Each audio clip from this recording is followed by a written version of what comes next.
Hi, this is Janine Sews, and I'm Janine. I talk about sewing a wardrobe for a woman over 50. In today's video, I'm going to talk about party clothes. In particular, some clothes that I sewed up for parties this summer.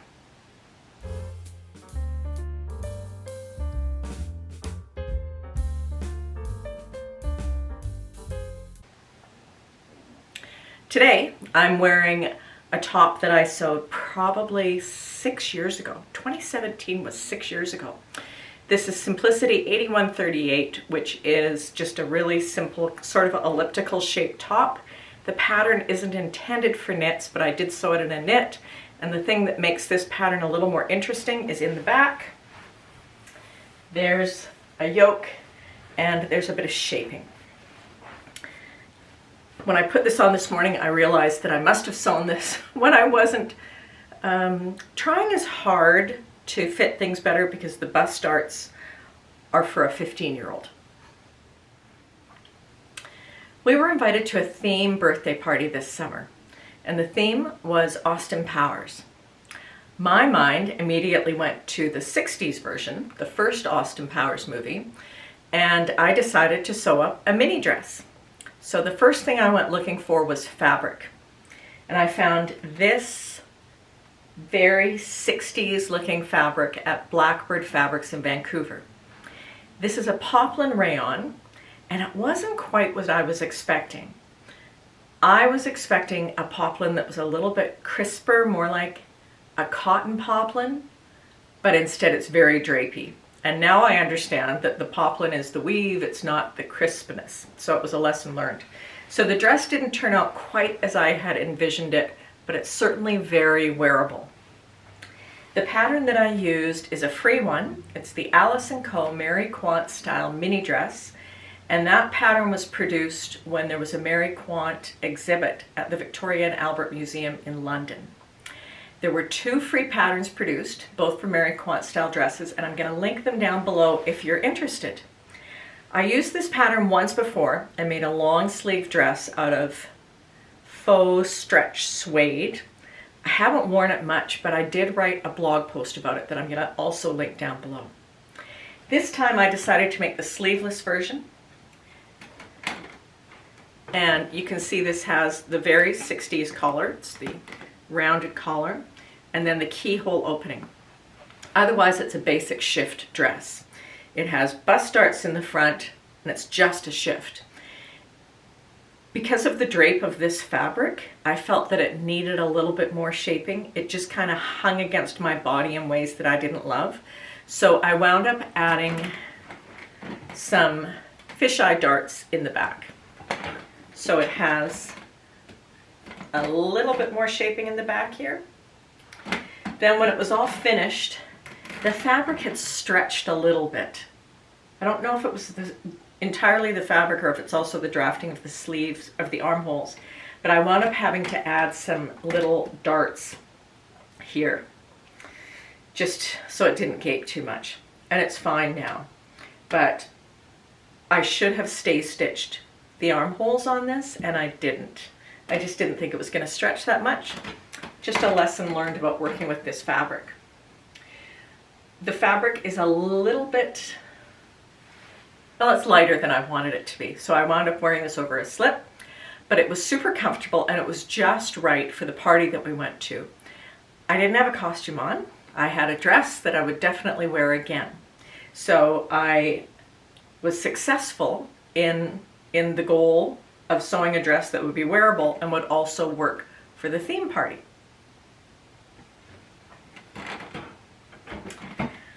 My husband also had to have a costume for this, and he wanted to be Dr. Evil. So we looked at a lot of pictures of Dr. Evil, and at first I thought about trying to find silver lame to make the silver lame suit, but pretty quickly threw that out the window when I saw what it would cost me to buy silver lame fabric. I took the easy road out for his costume because I went looking at some charity shops for outfits that I could very easily change into a Dr. Evil style costume, the one where he's wearing the gray suit with the Nehru collar and the gray trousers. I couldn't find any jackets that I thought I could easily make look like a Dr. Evil jacket. So I decided I was going to have to make that. I picked up a pair of men's trousers at Value Village for $11.99, and I just hoped that I could find some fabric that worked, that matched, and I was able to get some fabric that was pretty close. This is his jacket. Got some pictures of him wearing it. I'm going to pop up. But it's a very basic jacket with the Nehru collar and the front opening. And I also put shoulder pads in it. The pattern that I used is Butterick 6534. And this has the Nehru jacket, but it's very long. And it's also an open jacket. There's no closure in the front, but it gave me the collar and everything else that I needed as a start. So I found some fabric that worked very well with the pants that I bought at Value Village. And this is some kind of a cotton poly thing that was on clearance at Fabricland. It was $10 a meter, and the color was just right. And it looked a little bit like jacket fabric. And it actually reminds me a lot of fabric that you'd see in a chef's jacket. So all I had to do, because it was such a simple jacket, no linings, is I just had to draft a front placket for the closure, since the pattern has no closure. So all I did was extend the left side, and then I sewed on snaps. That was it. That was the entire project. It was very fast, and it worked out really pretty well. He wound up being one of 2 Dr. Evils at the party, so we got some fun pictures of him with the other fellow.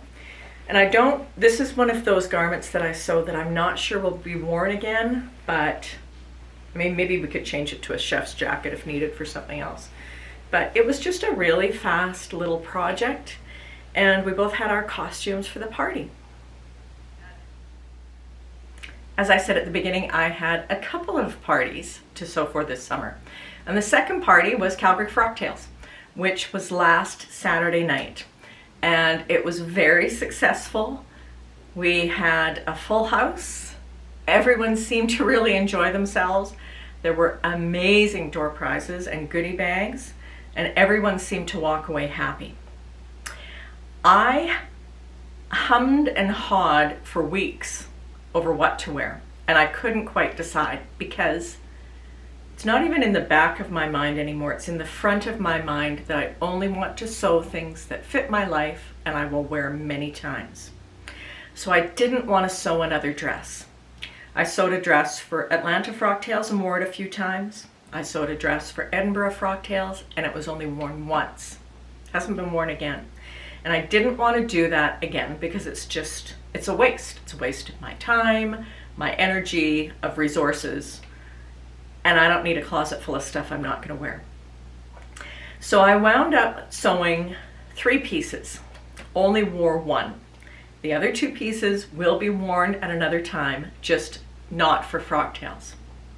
The 1 piece that I sewed and I wore is this pink jacket. I had seen the pictures of a bomber jacket pattern using bubblegum pink knit fabric, and I had this pink ponte from Fabric Mart in my stash, and I'd had it for a couple of years. So I got it in my mind that I wanted to have a pink jacket. I went looking for patterns. Initially I thought about a bomber jacket, couldn't find a bomber jacket pattern that would work with knits. So I looked all over the place for patterns, and I kept remembering that a number of people had suggested that I look at the Love Notions Metra Blazer as a jacket. So I finally took a close look at it, and yeah, everyone who suggested that blazer was right. It's a really nice pattern, and that's what I used for this. I made the shawl collar version of the jacket. Again, this is ponte. It's a relatively heavy and stiff ponte. It does stretch, but it's not like some that have 50% stretch. It's got a nice amount of stretch. I sewed this in my usual size because I know that this is not intended to close. There's no closure on the front.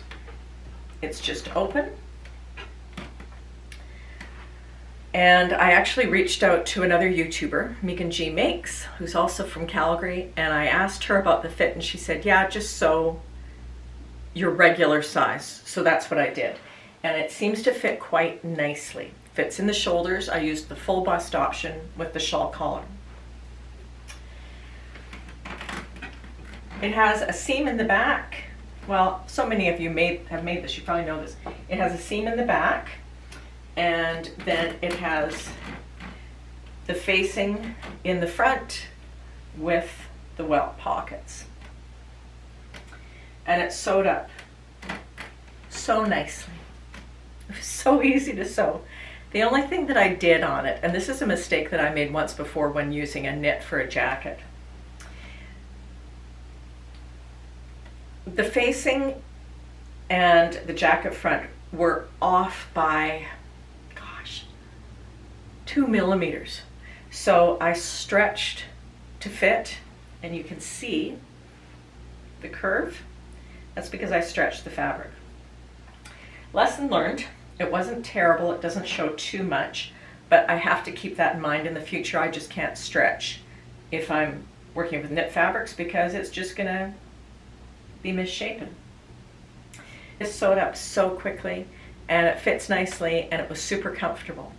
So I had the jacket, and then I didn't know what else to wear.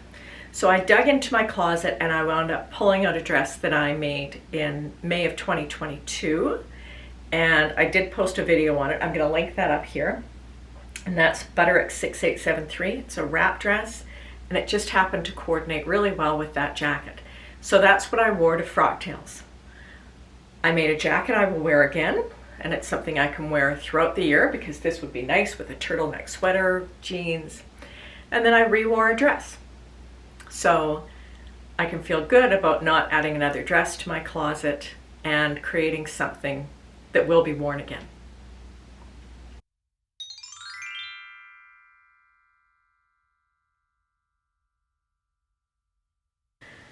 As I mentioned, Calgary Frocktails was last weekend, September 9th, 2023. It was a very successful event. I've only heard one comment about something that people wished would be done differently, and that is people wished that it was an hour longer. And I wish that it was an hour longer too, because I didn't even get to talk to everybody. The event was really a cocktail party. Food, drinks, plenty of opportunity to talk to people. We had a runway with about 26 people who showed off what they'd made. We had a selfie station. We had, 46 or 47 door prizes. Almost, well, more than 50% of the people who attended got a door prize. And then we had goodie bags that I'm going to stick up here for you to see with all kinds of things. One of the items in the goodie bags is a piece of upholstery fabric that we have challenged everyone to use in something and post it by the end of October. So I'm looking forward to seeing what people come up with that little challenge. All in all, it was a very successful event. I'm happy with how it went. We're talking about doing it next year. We're just going to see. I've got messes in my office and messes in the sewing room and lots of projects to work on. So I'm just going to kind of get through all of that, and then we'll talk about whether or not we want to do it in 2024. If you're interested in doing Frocktails, I'm happy to either record a video or write a blog post with what we did. It's not necessarily the best way to do it, but it might just give you a few guidelines to start. But all in all, it was worth all the effort. I met a lot of new people, saw a lot of wonderful garments, and it was great to spend time with a community of people who want to sew. I have so many things to work on now. It's still warm, but I've got a couple of fall projects, fabric sitting right here, and then Project Dress a Girl. I'm hoping to get 2 or 3 dresses done this month for that. Thank you so much for watching. I hope you're well, and I'll see you soon.